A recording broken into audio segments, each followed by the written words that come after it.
Hi everyone, my name is Suzanne and I'm a Chinese Metaphysics master in Hong Kong. Now, we've already discussed the outlook for the month of September from a flying stars perspective, and now we're going to look at it from an Yijing perspective. So the Yijing oracle will show us what sort of energies we are dealing with overall this month, and that can help us just guide us a little bit as to how to react or respond in certain situations, or how to not even get into difficult situations to begin with. So the month of September, so starting September 7th all the way to October 7th, is also known as the Yijing month, so the Wood Rooster month, and it is associated with the hexagram number 33. So this is commonly known as the Retreat Hexagram or Withdrawal Hexagram. And a lot of people associate retreat with failure. But actually, what it means is it's a month where you need to strategically retreat from difficult or overwhelming situations. Yeah, it's more a wise and sort of like deliberate move to protect your own position and making sure that you just wait for better timing. Yeah, not every battle needs to be fought head on. And especially in September, it's a month where you see there's a challenging situation coming towards you. Maybe take a step back and reevaluate your position. Wait for a better moment to make your move. Reevaluate what you're actually doing and how you are reacting in a particular situation, and just avoid unnecessary battles, whether that is in your career or in your network, with your business, in relationships. Avoid unnecessary conflicts if you can. Yeah, so really, really retreat, reevaluate, and consolidate your energies. Yeah, so this, as I mentioned, this can be applied on various levels in your life. Knowing when to step back is kind of like as important as knowing when to push forward, especially let's say if you're a leader, if you're a business owner, you need to know when to wait for better timing and when to strategically push forward. If you are employed and there's always conflicts at the workplace. It's rarely that you have a workplace where there's zero conflicts. But this month is really not good to get head on into a direct conflict. Focus more on the long term rather than the short-term grievances that you may have. And, from a financial perspective as well, of course, sometimes it's just time to sort of like reduce your risk and avoid financial overcommitments. So if there's a great opportunity coming your way, or someone is bringing an offer to the table that sounds absolutely wonderful, but requires a large investment from your end upfront, make sure that you really understand whether or not you can afford this financial commitment at the moment. Maybe it's better to just wait and then do this the next month. This month is more about consolidating what you actually have. Now, in relationships, of course, try to reduce the stress levels for both of you. Yeah. Make sure that you're clear in your communication so that you don't even get into challenging situations. And personal for your personal well-being, both physical health but also mental health, just sort of like try to check in with yourself. Are you actually overextending yourself?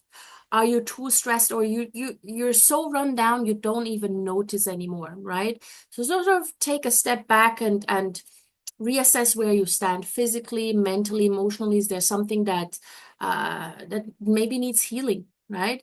So this is one of those months where it's not about rushing into things. It's about maybe stopping, taking a look around, and then taking decisions with a more holistic view. Now, globally, this also means that the economy may be just retreating a little bit. Yeah, there may be slowdowns in the market, economic adjustments, and everybody will just feel like retreating a little bit and not overcommitting themselves. Yeah, you will see this on a global scale as well. You will probably see quite a lot of setbacks, not just for individual companies, but just, in actual industries and sectors. And politically speaking as well, it's not so much about moving forward. Politically speaking, you will see that people will focus more on sort of like diplomatic solutions rather than just outright conflict, which is a good thing, right? Which is always a good thing. Now, if you're a business owner, you don't want to make any aggressive moves in September, right? As the name implies, retreat is the key here. So you may feel like you need to compete with a business competitor, and you need to be really, really aggressive about it. But actually, it's more important to just focus on the inside. Are your processes actually beneficial for the company? Is the staff solid? Network and sort of like quietly expand your network or your partnerships rather than just being very, very aggressive is a much better approach for business owners in September. Now, as I mentioned, on a personal level, check in with yourself. Are you getting enough sleep? Are you getting enough exercise? Are you eating okay? Don't overextend yourself. Don't be all over the place. A lot of people nowadays, because everything is moving so quickly, we feel like we have to be in 10 places all at the same time. Not in September. In September, just basically focus on yourself, on your own well-being, and learn to say no. Yeah, very important. Learn to say no. Break away from stressful environments and just focus on yourself.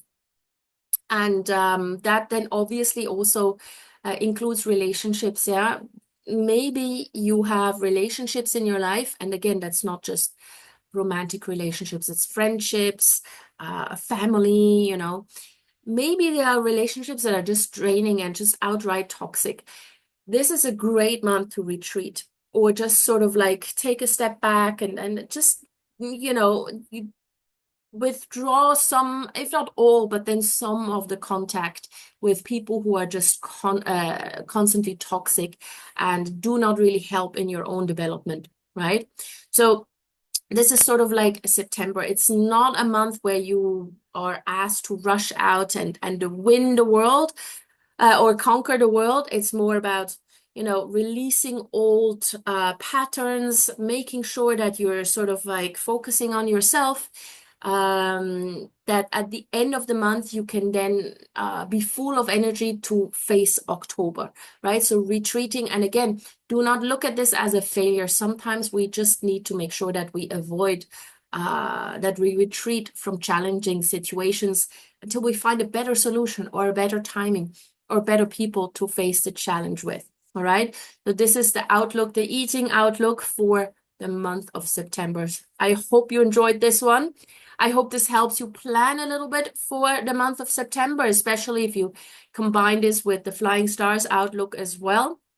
And please, if you do have any questions, as always, put them in the comment section below. I'm always happy to hear from you. If you would like to have a personal reading with me, you can contact me. My email address is in the description to the video. And in the meantime, please give this video a thumbs up, share it with anybody who may be interested, and please subscribe to my channel. I'd love to expand this community. All right, see you guys soon. Take care.